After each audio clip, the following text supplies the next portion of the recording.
and the programming times for different ones. We are also working with the Ministry of Information through NTA and Federal Radio Corporation to then escalate what they normally have as their education content provision so that they can then provide for everybody. They're still working on that. That's an ongoing program. We believe that those who are in private primary, secondary schools already are doing some sort of work with that. We are also available to them to key into things that we have, the resource that is available. All our platforms are available to them. From the national here, every resource we have is available to everybody. Our biggest challenge is to reach children who do not have devices and who are the fringes of our communities. And because they do not have that, that is why you see us pressing on with the Federal Radio Corporation and NTA as the last end to that. That we already have programs running along those lines with adult education. We just want to distill some of that and make it available to primary and secondary. As you are aware, education is a concurrent matter on our constitution, and therefore we can't unilaterally impose a certain level of education participation on states. There must be some sort of buy-in. So we've made all the platforms available. We are meeting with SUBEBs regularly. We are providing financing. We are providing all the kind of, through the SUBEBs that we already have, so that they can then do what they think is best at their states. All of that is available. We are also looking at what is required at the level of tertiary education. Most private universities already have some sort of online platforms with which they learn. We are also making resources available and we're assisting them. I'm really going to be great. I'm going to express our thanks to all the participants because everybody has offered us support, from content providers to online networking agents to platform providers, MTN, Globe, Nine Mobile, Airtel. Everybody is throwing whatever they have at us. We are willing to absorb all of that and make it available to anybody, any kind of limitation that you're facing from your end. It is our work to address that. We are here to serve. Everything that is available to us is available to you. If you have any new things you would like to explore that is unique to what you're doing and how it can better serve, we are available to do that. All the ICT Directorate is available. If you go to ministryofelducation.gov, you will access all the materials that are available to us and what you will need in respect of each of them. I would like to also say that we're also, willing to work with any platform that can deliver the content we already have. At our level now, at the Ministry of Education, we want to unify and help everybody come to par. We are a little bit worried that with the idea that people may not be available to go to school, how do we then reach each person? Because devices alone don't teach, and devices alone don't get you to learn. So we need cooperation of parents. I understand parents are already inundated with being asked to do this or do that. But while we are broadcasting, we cannot also monitor how your child whether he's attentive or not.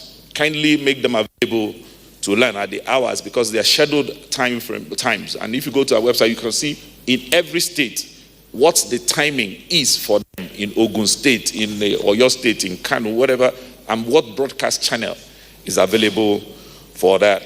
I also have heard that there's been some concern with the closure of the National Open Universities portal. Yes, there's been a lockdown, so I'm sure as soon as they can, they will get on to allowing more people pay on it. We understand the constraint, and as soon as we can get some people on it, they can open it up further.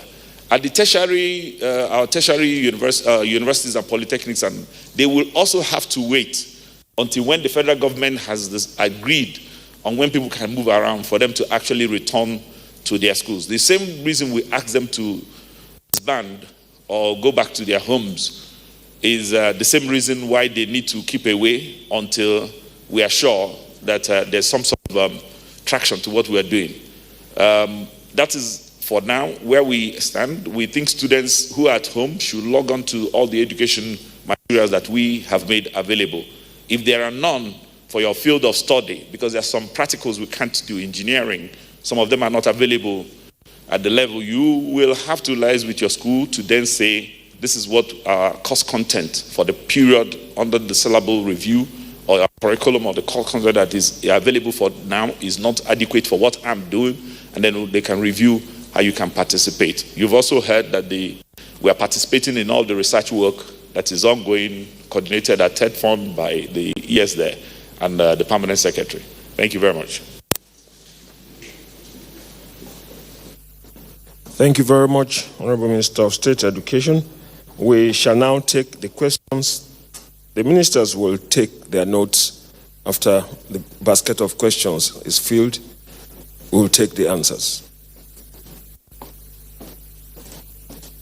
Good afternoon, PTF team. My name is Juliana Taiwo Baloye. I write for the Sun newspapers.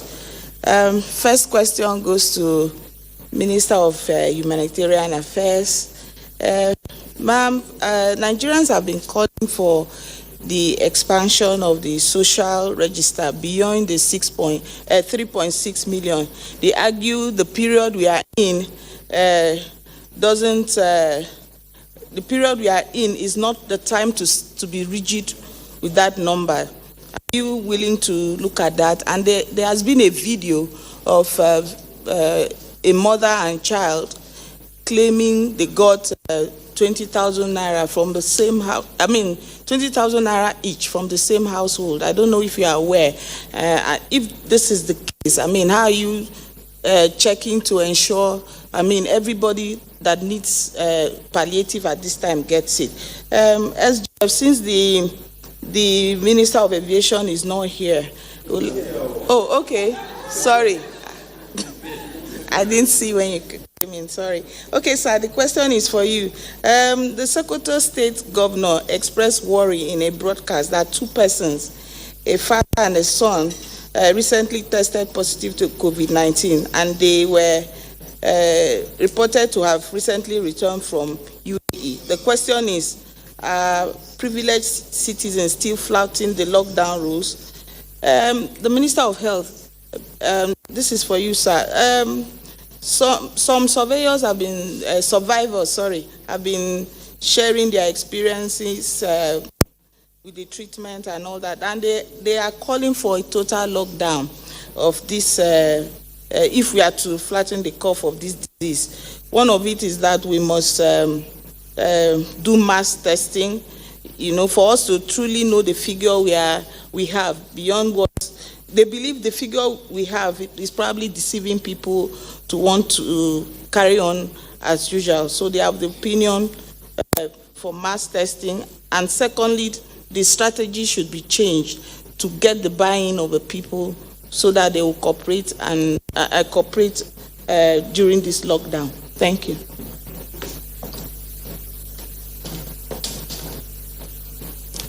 Good evening, the chairman and members of the Presidential Task Force. Good evening, colleagues and Nigerians at home. My first question goes to the Minister of State for Health. We were told on this platform, my name is Mitaire Ikben of the NTA. We were told on this platform that there are about 30,000 test kits at the moment to test for COVID-19. With the preponderance of cases at the moment, has this depleted, and have you increased the stock? We want to know. Then also, the Minister of Health once told us that the Department of Alternative Medicine in the Ministry of Health is looking into claims of traditional treatment for COVID-19. So far, are there any findings? We want to know precisely what is happening in Kano, especially with respect to multiple deaths and reports of mass burial. The national coordinator said that the PTF is following up on cases in Kano, in Oyo, Oshun, and Edo. But Kano is quite worrisome. So Nigerians want to know precisely what is happening in Kano. And again, if here in the Federal Capital Territory, there are designated days for residents to shop in their neighborhood markets. And the days designated so far are Mondays, Wednesdays, and Saturdays, between the hours of 10 to 2 p.m. It has been observed that on these 3 days, because they are actually designated days, there's actually crowded markets, crowded areas. Don't know if the Presidential Task Force has observed this and if there is need for a review of strategy. Thank you. Good afternoon, Mr. Chairman, members of the task force, my colleagues. My name is Mohammed Saliu Nazif, I work for Voice of Nigeria. For quite some time, we have been focusing and talking and making effort about COVID-19. This time around, I would like to a little bit digress. The African Regional Certification Commission, ARCC, for poliomyelitis eradication team visited Nigeria on the 9th December 2019 to conduct critical analysis and verify the accuracy of the certification of Nigerian government as regards to issue of poliomyelitis. What I want to know is that, has the ARCC visited Nigeria as planned? Secondly, what was the outcome? What was the outcomes of these visits?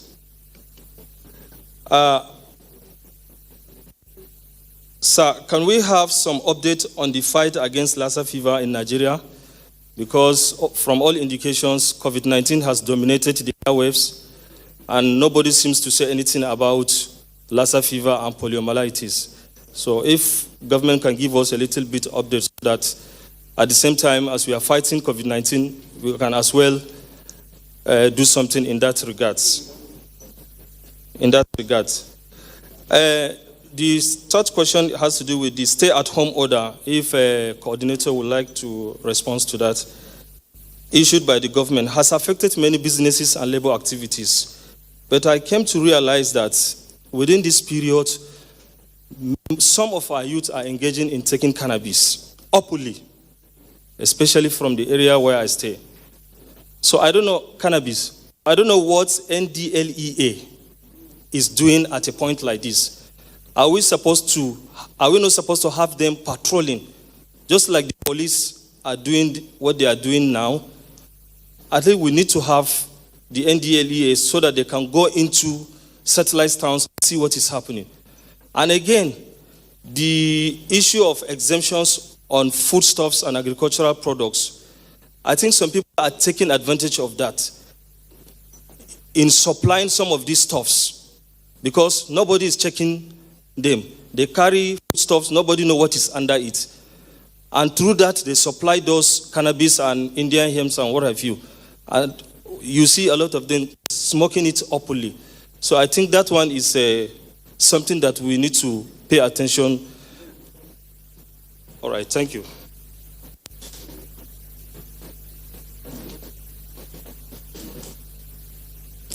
Good afternoon. My name is Friday. I'm a reporter with Channels TV. I'd like to ask one question that, if it pleases the Minister of Health to comment on it. I'm taking us back to Kano. You noted in your remarks that the spate of increase in number of cases in some states, including Kano, has given the PTA some concern. So my question is, what particular special intervention are we planning for Kano and perhaps other states that have had a surge in number of cases in the last few days? My second question, it has to do with the distribution of palliatives. So the Minister of Humanitarian Affairs, they like to respond to it. A while ago, about 2 weeks ago, we were told that 70,000 metric tons of grain were approved for distribution. I'd like to know how many of these have you received, how many have you distributed, and how many states have benefited from it. Because there is a story that is in circulation that our food reserve, the food bank, are empty, and that we don't even have up to 70,000 metric tons of grain. So you might like to respond to that. The third question is actually an SOS that was sent to one of my superiors, and I would like the Minister of Foreign Affairs to respond to it. Nigerians in Tanzania, Tanzania prisons, some of them have spent up to 7 years in prison. They've not raised this kind of alarm before, but now they are scared that they might get infested because more people are being brought from the streets to meet them in the prison. So there is this anxiety among them that if something is not done, they could be infested in the prison cell that they are. So I'd like to know if you are aware of that. If you are not, now that you know, what plans do you have for them? Thank you.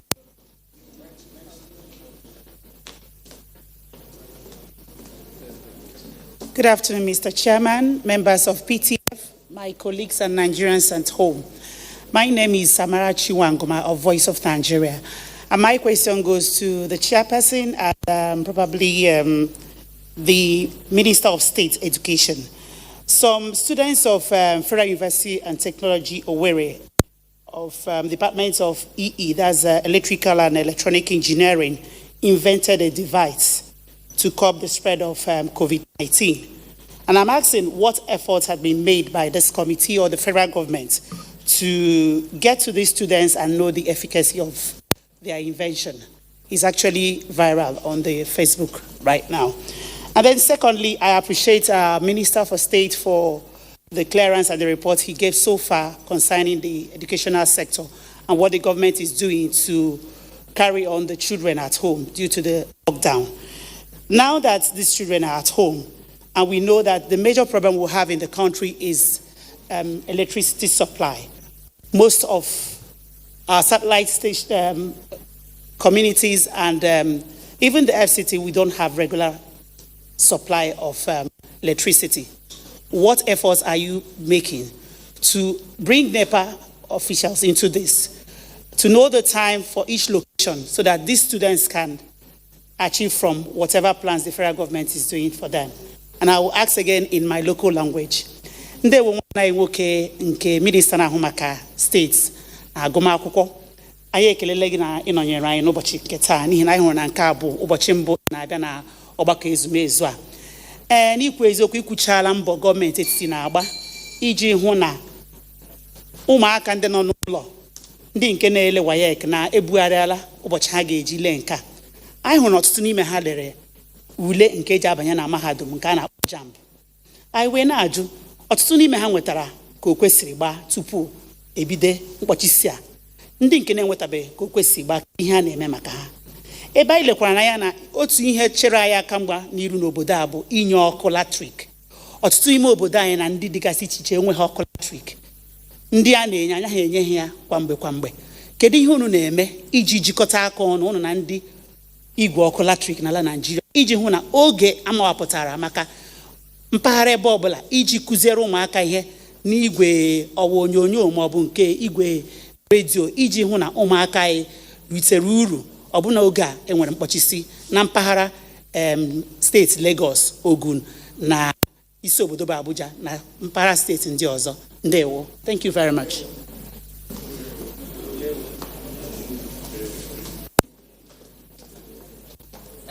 Good evening, the SGF, honorable ministers, and my colleagues. My name is Rahila Lassa. I report for Voice of Nigeria.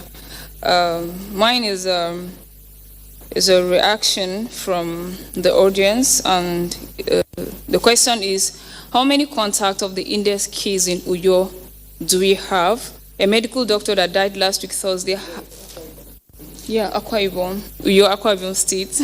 A medical doctor died last week of COVID-19, and the medical personnel that attended to him before his death have been in self-isolation. They have tried to contact the NCDC, but there has been no response up till now. Why is there a delay? Why is there a delay in the response? Then secondly, I got a call from the Association for People with Disabilities, and I spoke with someone that was blind. He said during the weekend, the association gave him some palliatives to distribute to his members in Cuba. He said he was on his way to give them out. He was on a bike, and suddenly his niece was giving him direction. So suddenly a security agent in a vehicle just descended on him and they started beating him. I actually spoke with him and I saw blood on his face, and I want to know if the SGF could follow up on that. Thank you.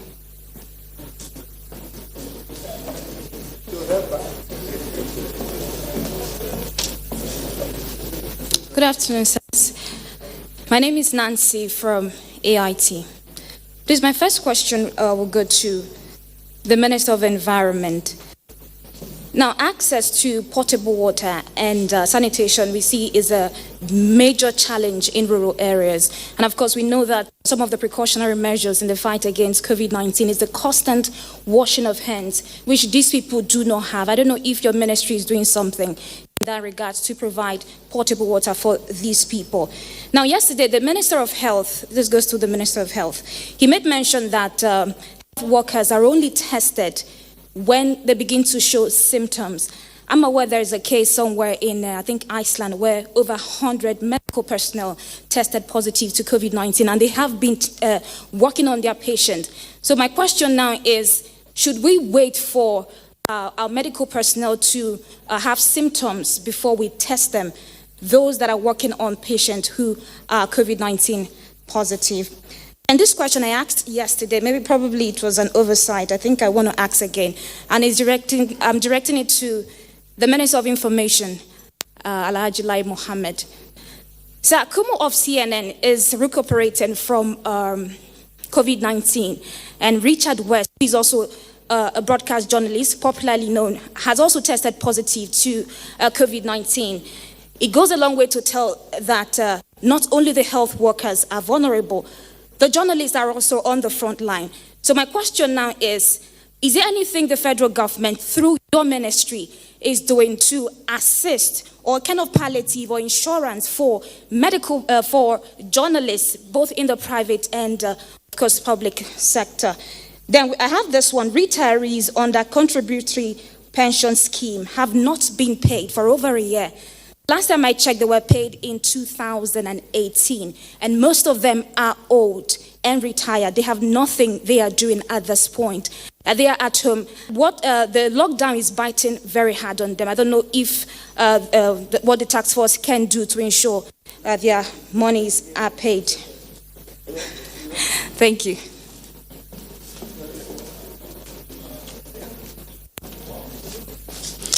The Chairman, National Coordinator, Honorable Ministers, my colleagues. My name is Amaka Ode. I report for Arise News. And my first question really is to the Chairman. And the 2 weeks extension of the lockdown is going to elapse this week. So I want to know what your advice would be to Mr. President, especially looking at the numbers that we have in recording in terms of confirmed cases. And if you're going to advise the President to extend the lockdown, I'm going to add the Minister of Humanitarian Affairs to this question now. Have we given enough palliatives to tell people to stay at home beyond the 1 month they're currently staying?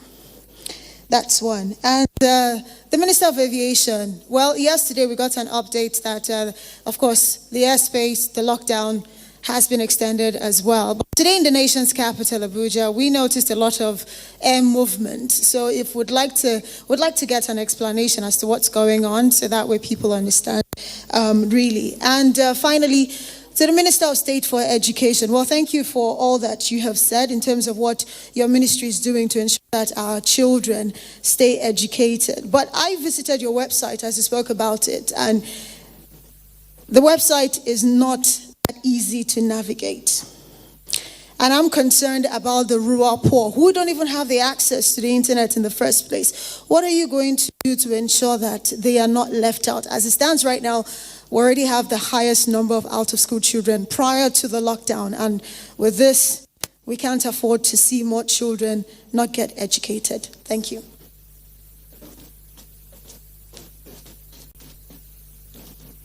Thank you very much. That brings us to the end of the questions. We shall now take the answers. They have been directed at the following: the Honorable Minister of State for Health, the National Coordinator, the Honorable Minister of Humanitarian Affairs, Honorable Minister of Aviation, Honorable Minister of Foreign Affairs, Honorable Minister of Information and Culture, Honorable Minister of State for Education, and the SGF. We shall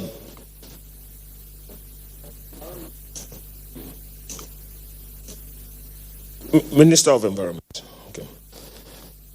We shall begin with the Honorable Minister of State for Health.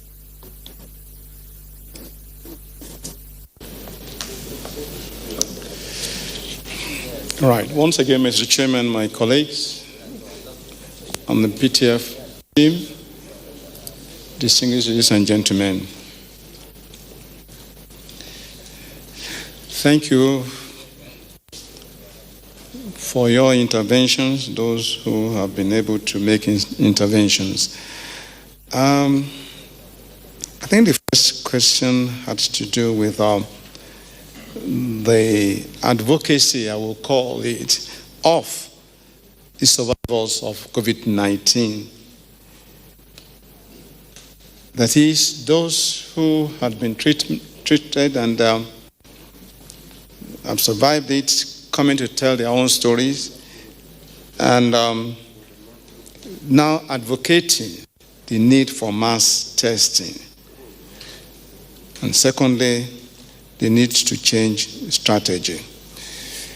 First is to thank those survivors who have been bold enough to come out to share their experiences and let the doubting Thomases know that truly COVID-19 exists. It's not one of the situations where you will want to say experience is the best teacher. But again, experience has shown that people want to believe the evidence before their eyes. So we thank God for these ones. Yes, we agree that there is need for increased testing. The limitation we have at this point in time is the fact that more labs are being opened because the PCR-based testing method that we use may not give us the mass testing that we really require. We are limited because we are not using the rapid test kit, and it's because it's not been certified by the WHO, aside the margin of error. But then we take it that the challenge, and we believe that the NCDC is working hard on it. You will recall that we started from just about 5 laboratories, PCR-based, and now we have 13.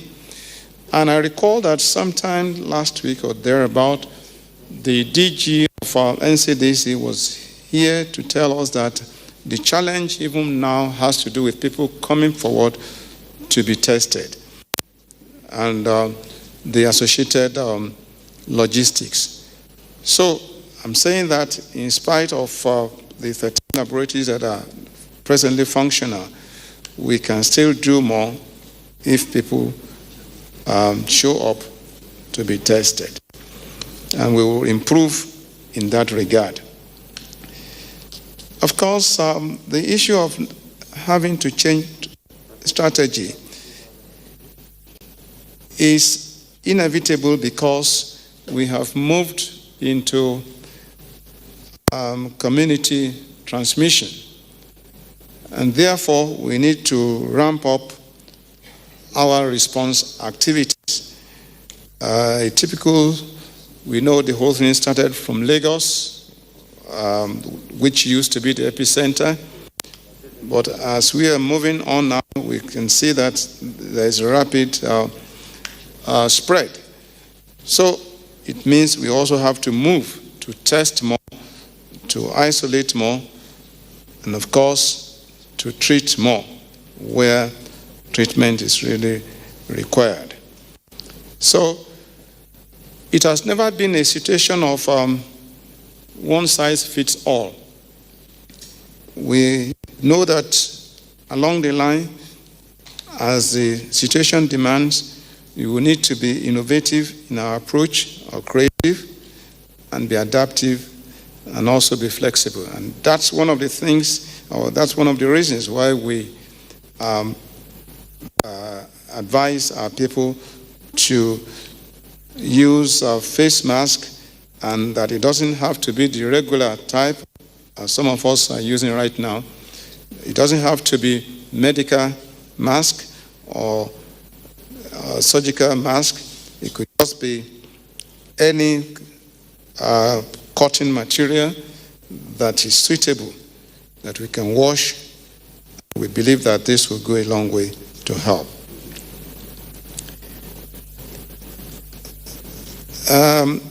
I think the question from Itari, if I remember very well, it has to do with what has been the outcome, or how far with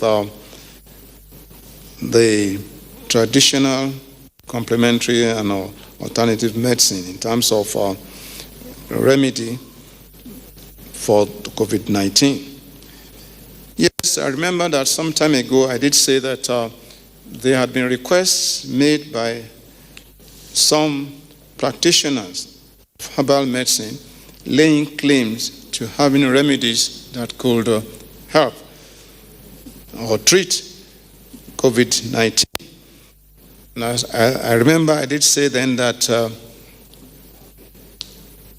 we encourage these people to come forward with their remedy. But these remedies, they have to go through the proper protocol of assessing the efficacy. It's not enough for people to make claims, but we need to subject such claims to the protocol for assessment. And in this regard, the traditional, complementary, and alternative medicine department of the ministry, as well as the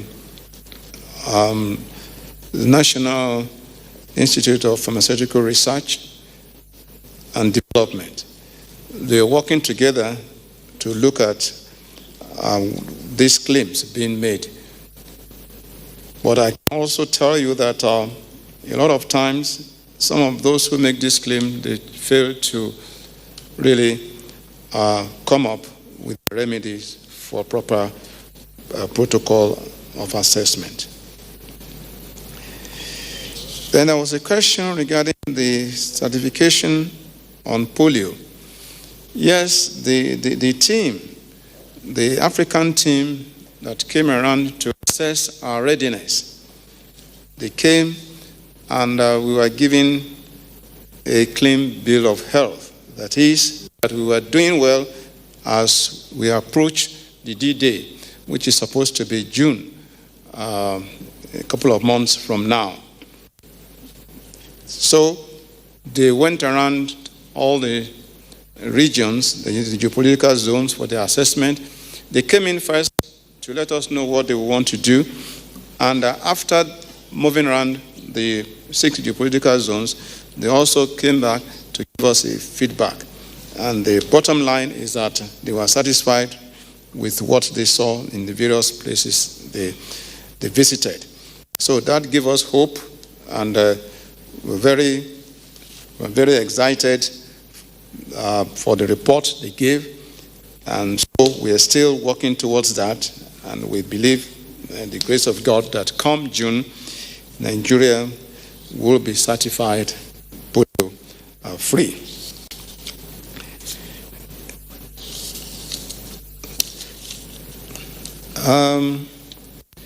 Yes, we are not neglecting the other This is like Lassa fever you mentioned. We are getting reports from the various states, particularly those states that appear to be the epicenter, and we have not really had the rise in the figures. So, which means that we are not really having new cases. And what we know about Lassa fever is that it has a period where there is a spike. That's usually towards the end of the dry season. So it's like that period is kind of over because we're not really having outbreak as we had earlier on in the year.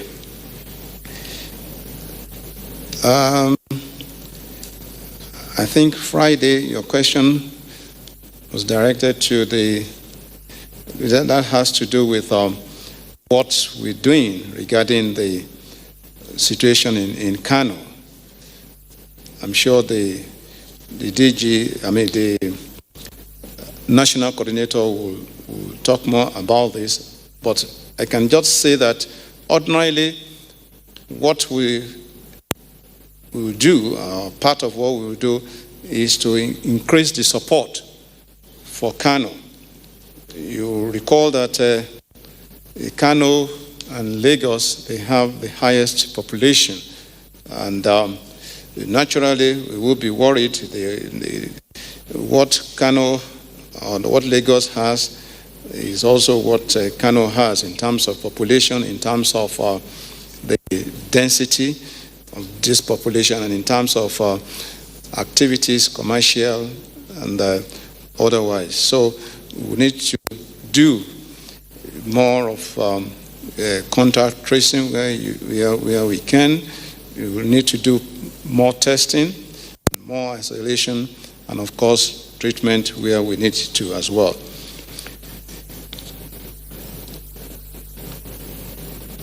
I think the issue that was raised regarding Uyo, I hope I got it right, that is being looked into, and the NCDC will give us an update on it.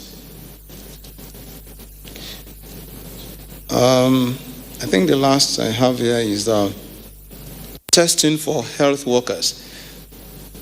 Well, for me, the testing for health workers will be both. That is, the first being routine testing, and of course the second one is as indicated. That is, if a health worker comes with symptoms that are suggestive, that health worker will naturally need to be tested. And of course, under the basic guideline, if a health worker in any way has come in contact with COVID-19 positive case, that health worker naturally knows that he or she will have to go into self-isolation for the 14-day period. But as much as possible, what the Ministry of Health and other relevant agencies are doing is to ensure that our health workers, they are properly protected. And I did mention this in my earlier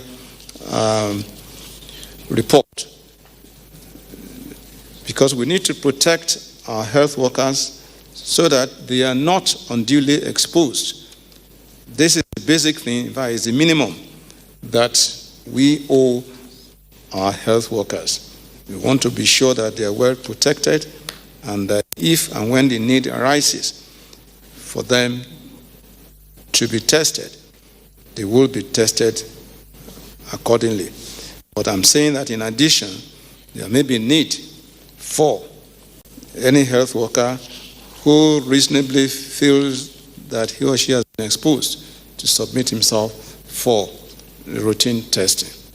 Thank you.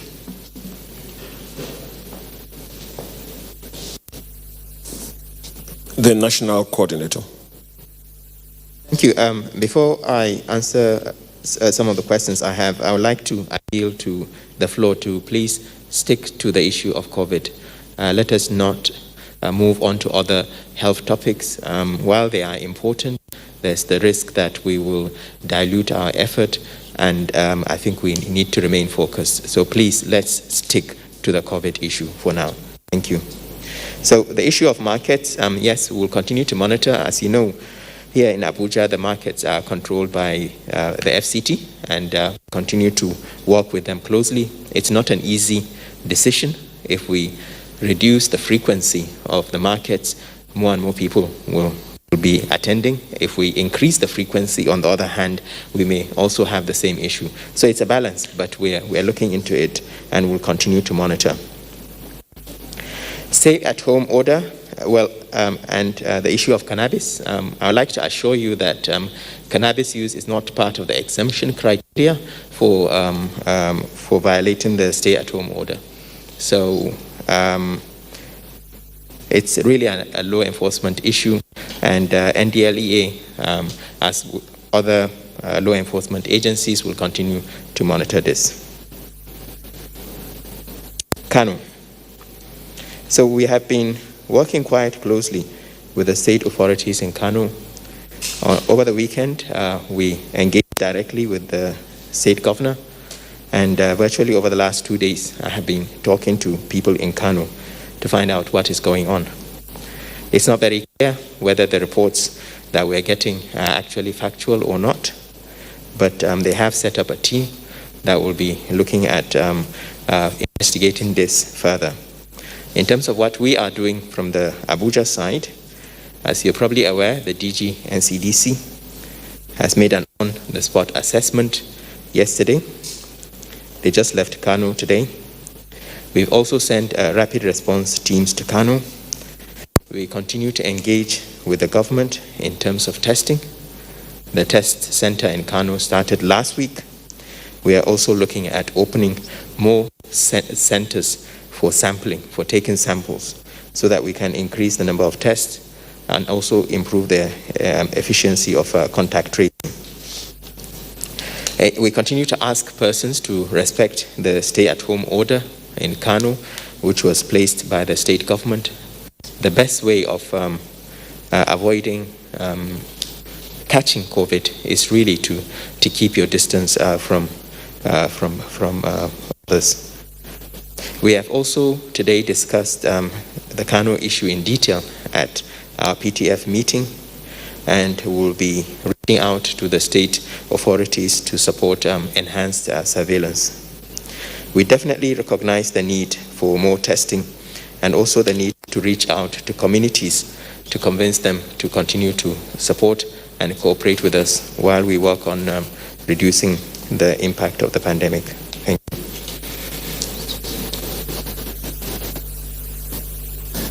Honorable Minister of Humanitarian Affairs.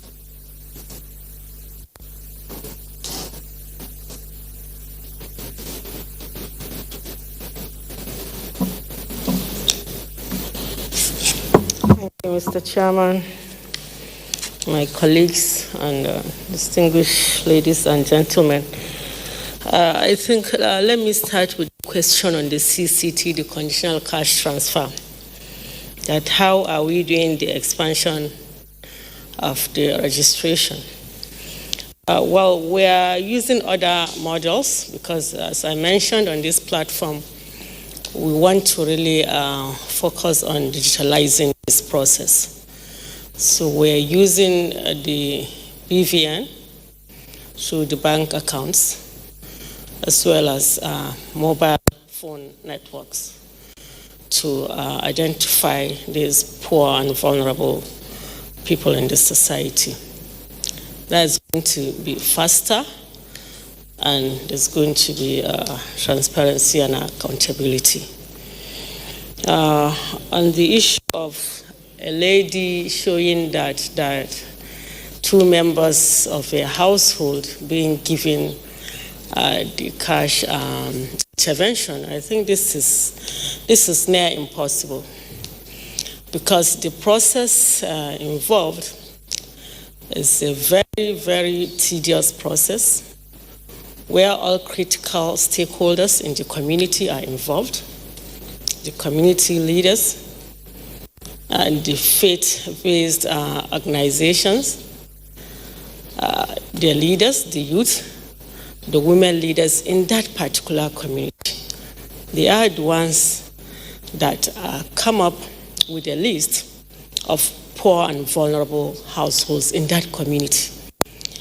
And if we go through the list, individually they submit this list.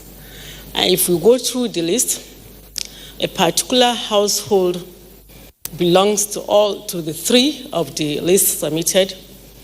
I mean, they fall within these three, but maybe say the youth organization, they don't have that household in their list. You are not qualified to be in the register. So it is almost impossible for the same members of household to get this intervention. But we'll go back and investigate very well on this, but it's almost impossible. On the issue of the how are we giving the palliatives, I mean the duration it covers.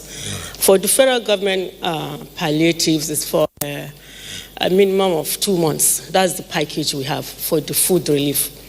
And even for the cash transfer, you may recall Mr. President directed that we give 2 months advance payment to these households. So I think we'll be able to adequately, cater for these vulnerable groups, given the 2 months package that we're giving them. There's another issue on the grains. Yes, 70,000 grains were approved by Mr. President that should be given to the ministry, to the PTF, to the ministry, to distribute to the 3 affected lockdown states by the federal government, and then to the other frontline states. So far, we have deployed 279 trucks of these grains to these 3 affected states or locations locked down by the federal government: Lagos, Ogun, and the FCT. And we're making plans for the next deployment to the other frontline states. We have not taken all the 70,000, so we still have some grains in the silos. Metric tons is quite a huge number. 10,000 or 2,000 metric tons will require nothing less than 30 trucks to deploy. So it's quite a huge number. And there's nowhere we can put these grains. We have to leave them in the silos and be deploying as the need arises. Thank you very much. Honorable Minister of Aviation.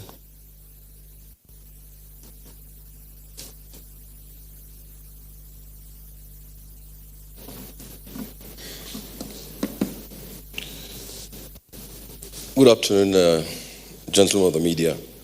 And also permit me that I address you, gentlemen of the media, because I was a long time ago corrected while I was in the House of Reps that there are no ladies and gentlemen of the media. They are all gentlemen of the media. I've been often attacked, on Twitter that I don't recognize women. No, I do. I have 2 wives and so many girls as daughters. Right. Regarding the question that you noted some flying activity around Abuja, that is the second question. I think this is occasioned by the information dished out by Nigeria Air Force that they will be carrying out some activity about this week to celebrate or to mark their week, I think tomorrow. So I think maybe a rehearsal of that. But suffice to say that every single flight that you would see, every single one that we would approve would be an essential flight. Every single one. And that essential flight, 98% of them will be connected to COVID-19. A few of them, maybe 1% might be either a repatriation request from diplomatic community, which must go through foreign affairs, or it might be repatriation due to illness of another kind, medical evacuation. And those evacuations would also need stamp of a teaching hospital, which we said before. However, I just want to share with you a discussion I had on Twitter with someone when I said that as a result of the extension of the lockdown, we would not be able to open our airports and airspace for normal operations. And someone said, kindly also stop all the VIP shuttle going out or going on. It makes no sense to lock citizens up and allow governors stream in and out of Abuja. In the first instance, they carried this virus into Nigeria. Now running around isn't okay. So I said to the gentleman that I agree with you. However, trust me, whatever is approved or whoever is approved to fly privately, governor or no governor, is an essential trip and a value addition. And 98% is related to COVID-19. There is no exception to governors. I had denied several of such flights, including 2 governors from South-South, 2 from Southeast, and by the way, 3 of them are members of the APC. But I think one is from North Central.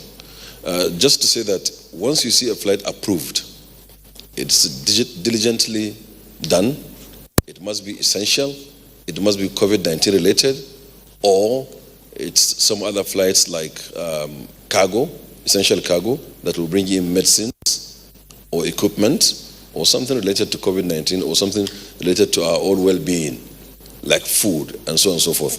So please trust us and bear with us while this will last. It will be short, by God's grace. Thank you. Honorable Minister of Foreign Affairs.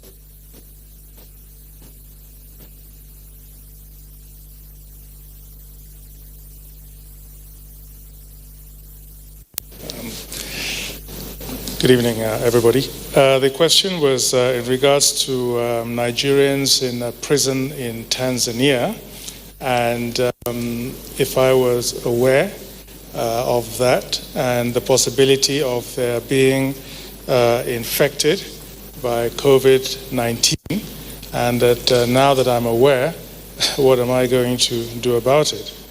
Well, I'm not aware, and it would have been interesting to have found out how the questioner became aware, because of course in this day and age all kinds of facts and figures and fiction floating around.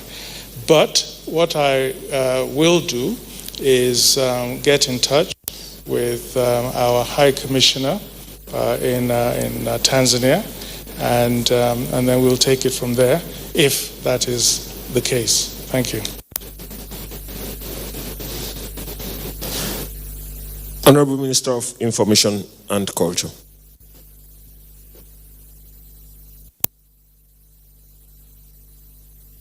Thank you, Mr. Chairman and colleagues.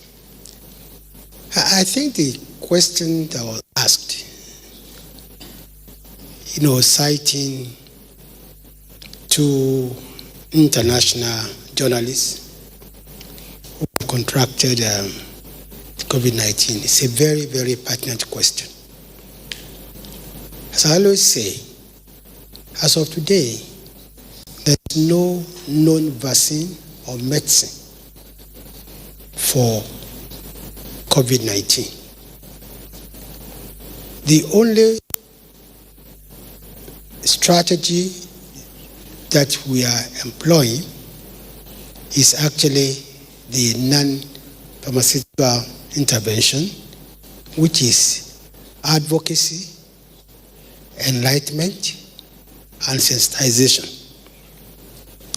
And this cannot be carried out without the support of the media. Therefore, it won't be wrong to classify journalists as frontline soldiers in the fight against COVID-19. But for the media, how are we going to get across to the public our advocacy campaigns, whether in the area of social distancing, or not gathering or physical hygiene. So I agree with you absolutely that you are a frontline warrior in this particular fight against COVID-19. And of course, we've always used the analogy that this is a war, but this time around, it's a war with an invisible enemy. And I think just as our health workers, our airport workers, our immigration workers, and etc., are frontline soldiers in this battle, in this war, you also are. And I think it won't be out of place to take up this matter at the level of the task force and also engage your employers as to what kind of arrangement can be made for those of you especially who have been with us every day. We pray, yes, that none of us will contract the virus, but really, you are probably more at risk, also as much as risk as the health workers. And this also gives us the opportunity to please immensely thank the media for the support we've received from them. It is true that when I came here a few minutes ago, I spoke largely about NTA, FRCN, NAN, and VON. But the story will not be complete without giving, due respect and, giving appreciation to the private media. Also, TVC, AIT channels have all been covering our press conferences live without any charge. We thank you very much for that very patriotic, duty you've been doing. Newspapers. Arise. Thank you. I must say that it's not just private TV stations. Also, private radio stations have been giving us a lot of coverage. So we thank them, and even newspapers. And I want to assure you, by the grace of God, when we overcome COVID-19, you'll be one of the heroes of this war. Thank you very much.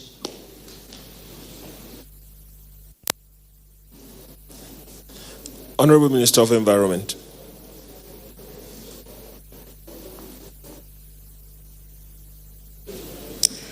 The question was on access to potable water, clean water, especially for sanitation in this time period. Generally, water and sanitation, of course, go hand in hand. But right from the beginning of all this exercise, the lockdown and everything, Mr. President made it clear that essential services must be kept running, going, water, which is part and parcel of that. The synergy between Ministry of Water Resources and Federal Ministry of Environment to make our water potable, whether it's pipe-borne water or people that live in the rural area. The Ministry of Environment, our sole responsibility to keep the environment clean, to prevent pollution both on the land, water, and air, particularly water pollution. We have a Department of Pollution Control, and we do everything humanly possible to safeguard the quality. Even if you are treating your water and sending it through the pipes, you still need to have good quality raw water in the rivers and streams to be able to clean it easier and send it. And where we don't have that, we make sure we maintain the quality and integrity of our lakes, rivers, and streams, because we know there are people who have no access to pipe-borne water. The sanitation part, which is what the Federal Minister of Environment give the technical advice, while the water resources supply the water, of course, you wash your hand at least 20 seconds under running water for the prevention of corona. Where you don't have running water, or then you can have somebody pour the water for you to wash. Where you don't have someone to help you do that, have the container, use your wrist, and wash and wash and wash. You can always improvise. But the thing is, make sure you maintain that sanitation. Thank you.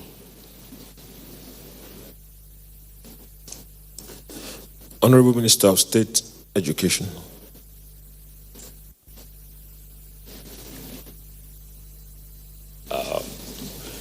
Thank you. I think I'll just start with the question from Arise. Yes, because I was on Arise news program this morning, and I tried to explain how you can get online. I'm not sure why you're not, I'm sure it's not as fast as you will expect, but I'm sure some of the content will help with the work you do. If there are gaps that you notice or in the areas that you may want to get some feedback, let us know at the ministry. We're still working on them. So anything you need in that regard, we'll work with you to do that. That also relates to your question about the number of out-of-school children we have. Since they can't, if this platform is not working so well, wouldn't that impact on how many children have access to learn? Of course, we know it is. In fact, this is part of our approach to solving the OS syndrome, the out-of-school children, because we feel that we're only just being drawn into something that we are already planning to escalate. In northern Nigeria, where we have a lot of children out of school, we have been working with the governors to formalize some of the institutional ways that they learn that are not necessarily formal. We've worked out programs with the Ministry of Humanitarian Affairs that we were in the process of executing. Some of the contradictions of this present challenge would be that you've heard that Kano State wants to deport some Almajiri children back to Katsina, 400 and so on. Some will go to Susan, so they will disperse them. And this has always been at the root of our argument that whatever policy we are going to do to have to accommodate all of them cannot just be state-specific. It will be holistic. And the coronavirus pandemic and the gaps that education has seen now will be used in solving our problems as we go along. This, your question, also dovetails into the question from the Voice of Nigeria, which in the main wants to know how those who are without light, those who are constrained by some of these things, they don't have devices, will then be people who we will want to bring onto an online learning platform. Yes, we are aware. There are no devices produced in Nigeria. Almost all of them are imported. People are limited by the ability to access them. And we can't provide light in every home, but part of what we're doing with Ministry of Information is to make sure that some of this is available to terrestrial broadcast media, not just online. And if you don't have devices, then you can watch them on TV. We are working, like I told you, with all the state governments, SUBEBs, because the SUBEBs get their funding from the implementation of the UBEC Act of 2004. And by that, it is a resource from the federal government. And with that, we can ask to collaborate, and we've asked them, and they are all online. I've given you how many states that have already published their timetables for the timing when you can put your radio on or your TV on to be able to access that. And when I first made my presentation, I appealed to parents that this is important, that they guide the students. Most of them may not on their own ordinarily. Trances can be at home or at school. So we still need your guidance and your participation. In the main, that is what was asked in Igbo. So I would now phase into that. Heni na juro maka ajuju iji me ka elotu ndị mmadụ na-eche mee mmụọ ihe ndị akụziri. Ọ ya ihe ndị m kọwaga kemgbe. Na onye nwere ohere ya mwegha radio ya ma ya mwegha television ya ya ji isi ike nne ya na nne ya ha niile tige okwu n'ọnụ a ha ga-anụ ihe ndị steeti ha kwuru sọ ga-aga na-amụ akwụkwọ ma ihe ndị eji mgbe ọ ga-eji oge ya klasik ya mgbe ọ ga-eji wụrụ ya agbaghe ya mara mgbe ihe ndị ekwughe ma mịa na papa ya ha kụziere ya jie otu a na-esi mee ya wụrụ na ya onwe ya so na-amụghị amụgha na ụlọ akwụkwọ niile ndị na-enwe ha ọkụ, ndị na-enwe ha mmiri, yoru mgbe oge o ruru mgbe eji eme ka unu agba ịgha unu na-eji egere ya maka onye ọwụla amụta anyị.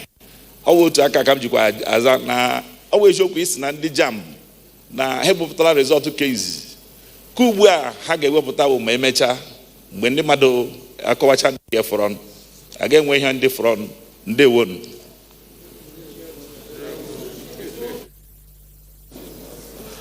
Thank you, Honorable Minister of State for Education. We now invite the Secretary to Government of the Federation, SGF, sir.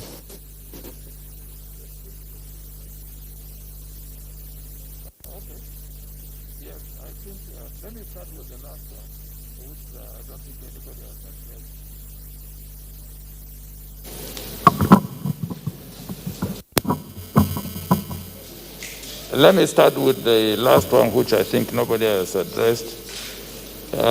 Amaka, I think you asked whether we could divulge the content of our report to the President. What we will be reporting on. I think my paragraph 4 this afternoon is very explicit when I said, while the PTF continues to assess the impact of the lockdown preparatory to the submission of the report to the President, it presupposes that there is no report ready. So we have to wait until the report is ready and we submit it to Mr. President. Okay, you're looking forward to it.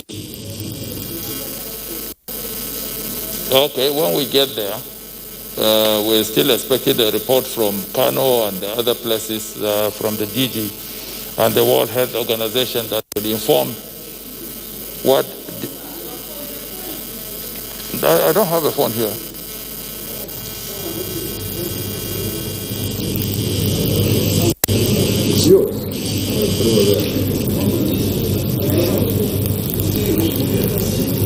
I think it's your phone.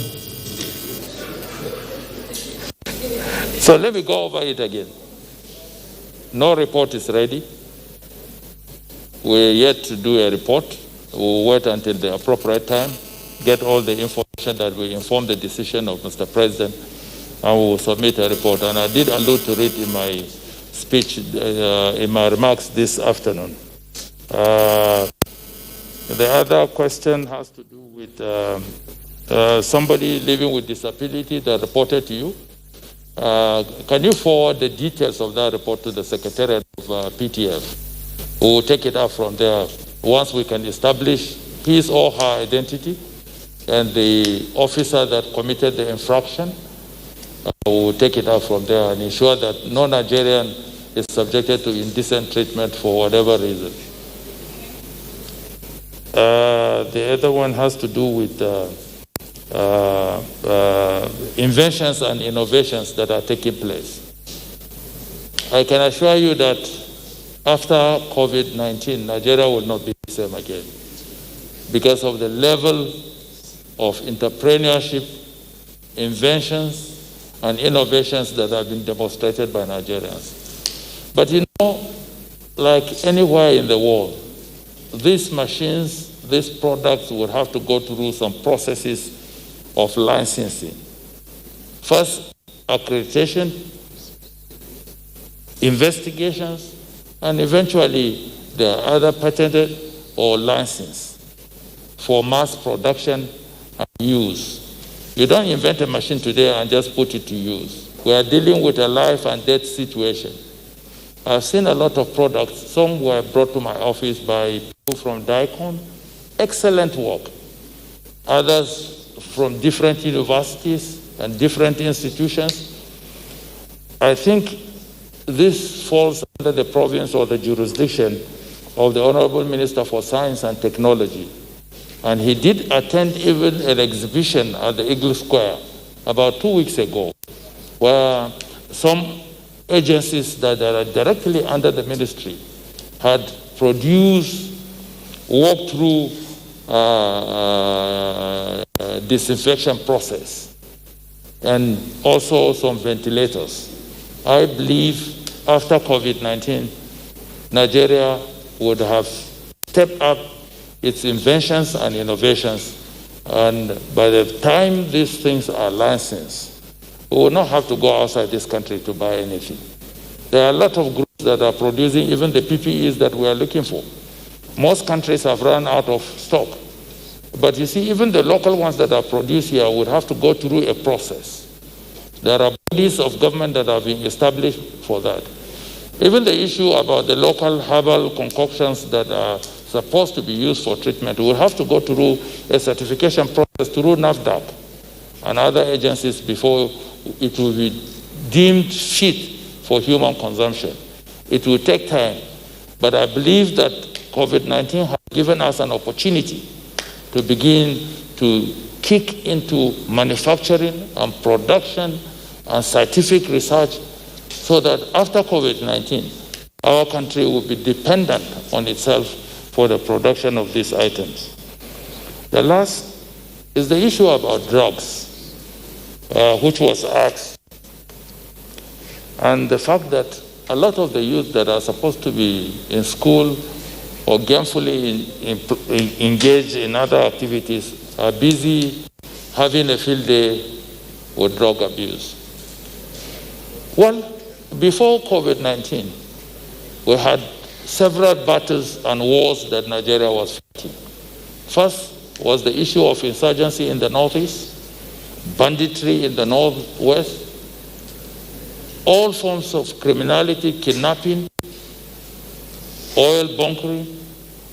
All over the country we had these major senses of insecurity. But there's one that has reared its head, even before COVID-19. There's substance abuse, drug use and abuse, which for all intents and purposes is even more dangerous than the insurgency.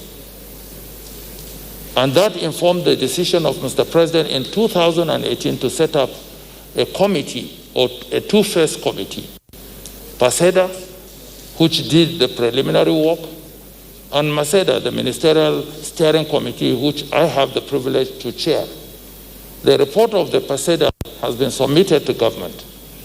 And MASEDA, which is the Ministerial Steering Committee, has looked at the report and have made recommendation to Mr. President on an interim level. And in the month of February, I think I did a memo to Mr. President asking him to approve for him to personally launch a war against drug abuse in Nigeria. Because I consider that to be one of the most dangerous wars that this country is facing today. Why do I consider it a very dangerous war? One, it is a war that can creep into a community and has the potential of wiping out 2 generations. When you have parents on drugs and children on drugs, these are 2 generations that can be wiped out in a go. So it's a very, very serious war. But the entire world did not prepare for COVID-19. COVID-19 has come and it has overtaken us. It's overwhelmed every country. And for now, the priority is on COVID-19. But I believe that when we get across this, the next battle that we must wage is to deal with substance abuse and drug use in this country. Thank you. Thank you very much. With the response from the SGF, we have come to the end of today's national briefing. But a few messages are coming out. One is from the education sector. It's directed at parents. Parents, please guide your children. Ensure that they engage in various online and terrestrial broadcast programs put in place by the education sector while at home. They are not on holidays. The second one related to that is that please, parents, watch and ensure that they do not indulge in drugs and other vices. Above all, please remember, wear your face masks, ensure good personal hygiene, observe social distancing, report any sign of symptoms. Do not stigmatize any infected person. God bless Nigeria. We'll see you tomorrow by the grace of God.